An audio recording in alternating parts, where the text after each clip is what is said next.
Hey guys, my name is Cassandra and you're watching The Sharp Edge on Past the Wire TV. No frills, no BS, just fact-based numbers and predictions that will get you to that sharp edge. See you soon. Oh, yeah, we are ready for episode 2 of The Sharp Edge. But it is that time, so hang tight and get your reservation now. In this game, you have those who guess and those who know. At Past the Wire, we keep it grounded, but we play for scores, luxury, top shelf only. We're talking Cartier, Louis Vuitton, AMG, Louis Trey, only the very best, the kind of wins that make a difference. We are breaking down the Kentucky Derby Pick 5 and including the Kentucky Oaks because gentlemen never forget the ladies. Our all-in-one interactive PDF will be released by 5 p.m. on April 30th or sooner. Join our private Q&A that same night at 7 p.m. Let's build this together and far surpass our best results ever. And those are pretty good. Don't wait. Secure your spot now at pastthewire.com and I will see you there. Grab your spot. We're going in hot. If you are on this show watching, then you probably saw the Shorebed Coffee play of the day last Saturday. Trendsetter in the Lexington, 32-1, gets the money. That was the Shorebed Coffee play of the day. We put it out there in the morning on Saturday. Loved him, made it count. And for all of you that have been riding with us for a while and you ride with us, you will never stop. What I did was I played the first tournament ever. I did win that tournament in Saratoga. I shouldn't say ever. Some years back, they had a meet-long tournament in Saratoga. I won it. I'm not a tournament guy, but I've always thought there was a Breeders' Cup betting challenge with my name on it. Never played. This year and every year I think about it and say, just buy in, just buy in, just buy in. This year I said, you know what? I may take a shot or two at qualifying. I played one of those $179 tournaments on Saturday. I knew Trendsetter was a horse that could help get me there. And guess what? We finished first. We are in the Breeders' Cup betting challenge, and we're playing with their money. So always nice to play with their money. We got in for $179. First shot out of the box, won the tournament, and won it pretty easy. I think I had $110 or something like that. The next nearest person had 90, which is a pretty big spread in those tournaments. But that's for another day. Has Breeders' Cup coming down the line. Kentucky Derby is coming up much faster. And the seminar, we're getting a lot of people. I'm going to cut it off soon because, like I said, we want to keep it a really great experience for everybody that's riding along with us. And like I said, we are going in hot off the Trendsetter score at 32-1. Now, let's talk a little bit about the first Sharp Edge episode. We liked a couple of different things. One of them's over. We didn't win. And don't get me wrong, I'm not like everybody else. When I bet plus 4,600, which is not every day you could find something you like at plus 4,600. Same way it's not every day you could find a horse like Trendsetter at 32-1. But when I do, I expect to win. When I bet, I'm not like everybody else. I expect to win. I thought Patrick Reed played good early. He was sitting in second after the first day.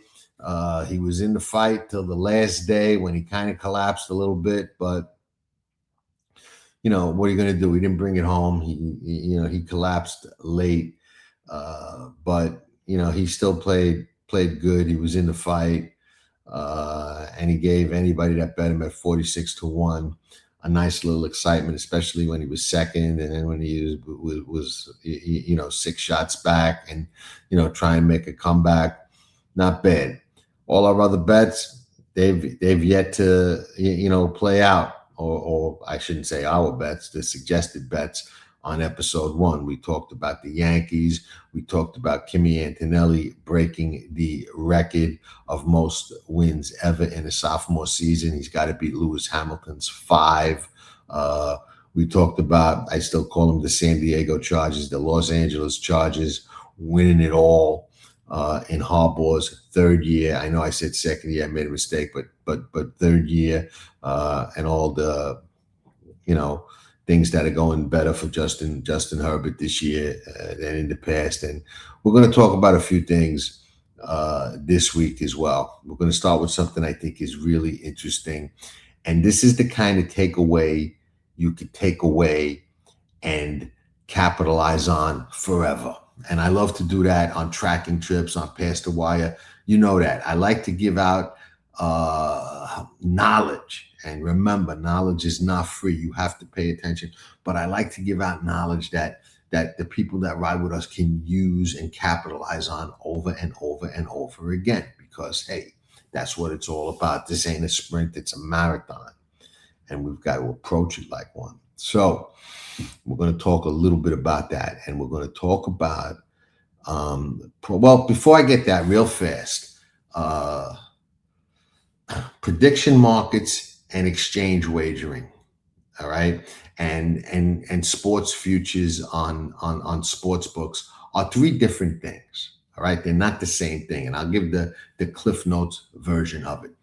When you're playing a prediction market, you're trading. You're not betting, all right. You're betting on or trading on, I should say, what the market says right now. What price you can get right now. That fluctuates depending on all kinds of things that happen. There are all kinds of things that can affect the market. Who's hot, who's not, changes, trends, and it's volatile. But what it gives you the ability to do is you're not locked in. You could be in on a trade on a market. The odds can change, the price can change, the value can change, and you can sell, keep a piece, and still make a profit. There's all kinds of things that you could do, and we'll have an episode where we deep dive that and you get a better understanding of it. Fixed odds is just what it is at a sports book. You're betting per se. Whether it's a future, whether it's a horse race, whether it's a game, you're betting and you're kind of locked into that price that you get at that time. Where in a prediction market, it fluctuates and you can trade out of it anytime you want, like a stock. Okay. You have to look at it like a stock. It's completely different. Exchange wagering, and you can, structure trades on a prediction market when you go against, but on the exchange wagering, you can lay. You don't have to bet to win. You could take a team and say, hey, I want to lay this price that this team is going to lose, or I want to lay this price that this horse is going to lose. Now, that gets us to my next topic, and this is the takeaway. Every sport, major sport, no matter what level, has had some larceny in it from time to time. What do they say about the honest guy? He's the guy with no opportunity to be dishonest. There's a little bit of larceny in everybody, they say. Right? Maybe it's true, maybe it isn't. I don't know. But here's the thing. Every sport has been tinkered with. They have fixed a Travers. I wrote about it. The Travers was fixed. Jason Service pled guilty for doping maximum security in the Kentucky Derby. He finished first. If he doesn't get disqualified, the Kentucky Derby was, quote, fixed. These are things we know about. What about the things we don't know about? The Kinahan Cartel scandal. I wrote about it, if it happened. Involved Kieran Fallon, the Aidan O'Brien Coolmore top rider, allegedly pulling horses. Was found not, the case was dismissed in England, but you got to read the article and you get a little bit more insight into why and how that case may or may not have been dismissed and the reasoning. But my point is, all of sports have been permeated by some type of cheating. All right. World Series doesn't get bigger. Boxing, come on. Who hasn't known that at some point people take a dive in boxing? Now, with the prediction markets, the sports books, the fixed odds, a lot of people like proposition wagers. I do too. But I have a rule, and I'm going to share it with you, and you're going to either embrace it or tell me you got whatever. It's up to you. But it's a good rule. And excuse me, it will never hurt you, this rule. It can only help you.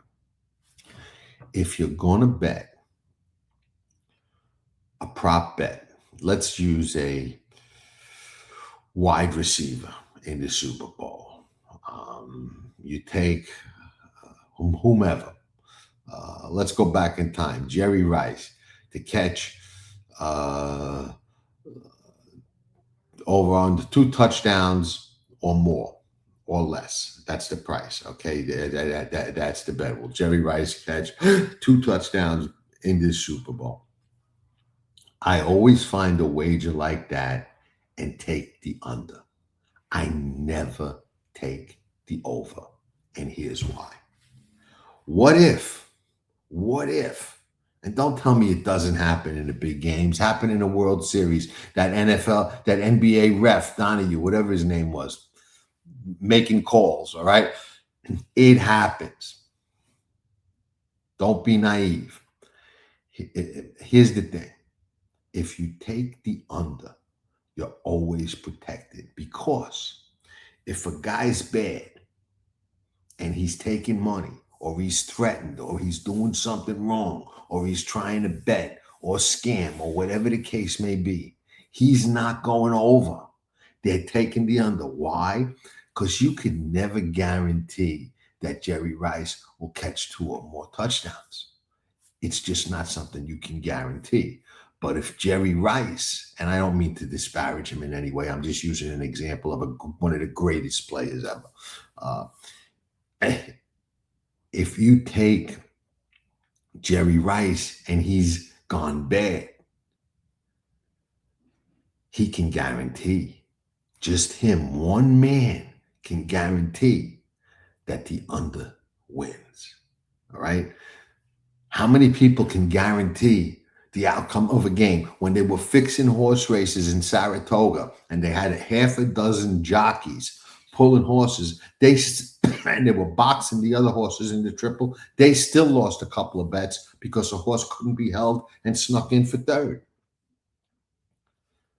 But in an exchange market, what the Kinahan Cartel was allegedly doing is they were waiting until Kieran Fallon was riding a favorite. They were laying him to lose. He was pulling the horse until he didn't, but he was pulling the horse. Boom. That's like, American Pharaoh running into Belmont Stakes and Victor Espinosa deciding to go bad and pull the horse and not win the race. It's a guaranteed bet. It's a guarantee if he does that. Can he guarantee that American Pharaoh is going to win? No.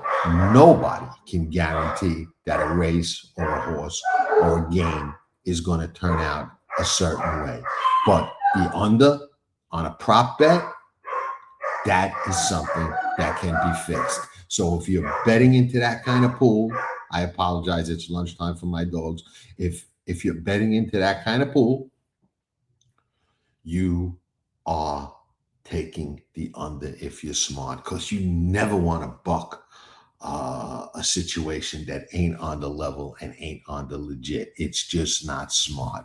You want every edge that you can possibly have.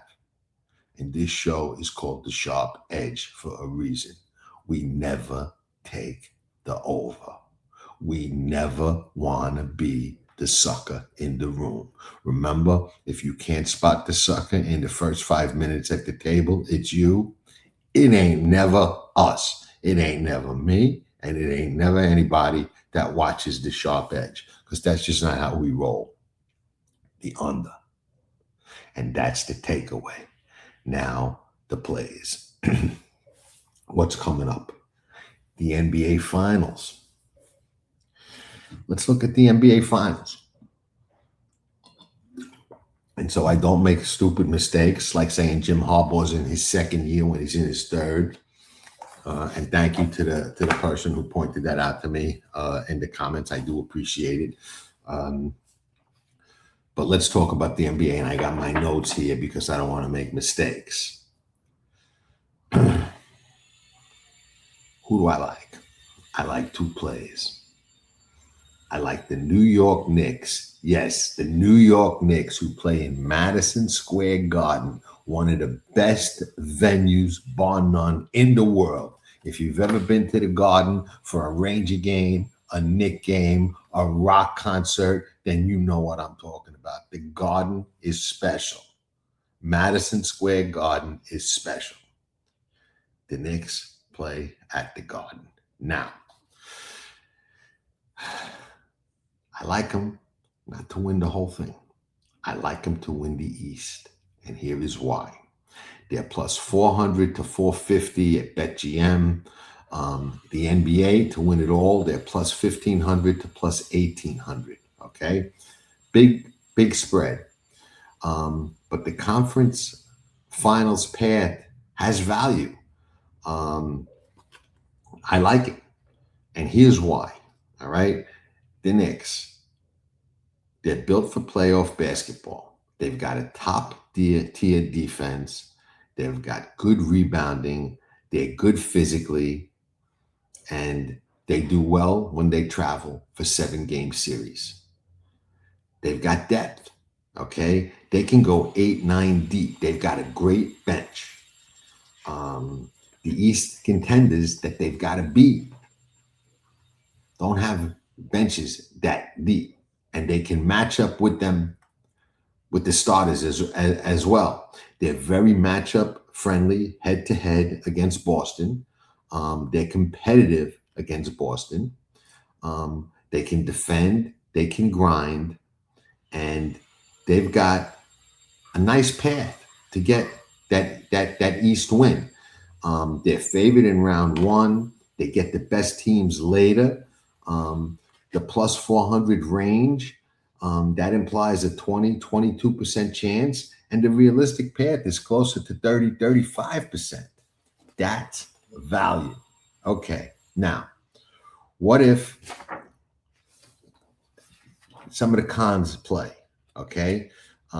We got the value, but they don't have any best player in the series edge. They don't have it against the Celtics, Tatum.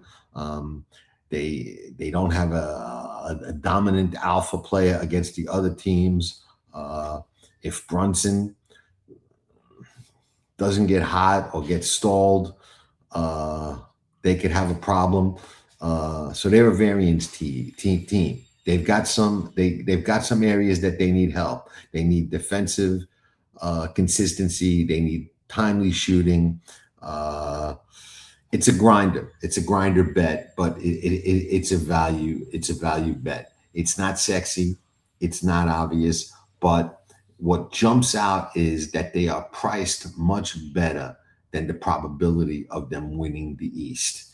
And let's face it, the intangible is they're freaking due, man. When's the last time the Knicks won? In the 70s. They got a good team. They got a deep team. Brunson can also get very hot and is a clutch player. I like the play. I like the Knicks to win the East, and I like the value that comes with it. Now, to win it all, Denver Nuggets. Denver Nuggets are in the 750 plus, 1,000 plus to win it all. Okay, they're contenders, but they're certainly not the favorite. They're respected. They're not feared, and fear drives the price down. Respect doesn't. So um, they got the best player factor. Okay, uh, Jokic, Nikola Jokic. He's matchup proof. And what else do you want in June? They've got an elite offense, probably the number one level efficiency offense in the NBA. Uh, they've got a championship DNA with playoff experience. They've been through the scenarios, and they're undervalued because of the Thunder. And I think that's important. The Thunder are priced almost like a lock at plus 100, plus 125, plus 110. I've seen Denver's priced like a serious challenger, and that gap creates opportunity. Um, but here are the cons: Thunder, Spurs, Wolves, war zone. I mean, come on, we know how tough this is, but that's why we're getting that price. Their defense can be a little inconsistent. They've been exposed a little bit when they play elite guards. If Jokic has an off game or gets hurt or something like that, all over. And their path is harder. Look at who they got to beat. But the value, the verdict, why we land there. We get the best player. We get a proven system. We get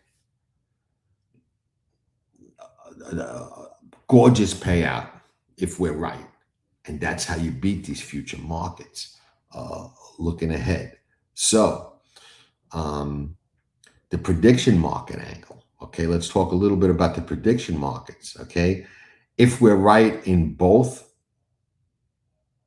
Knicks versus Nuggets finals matchup, you're looking at plus 3,500.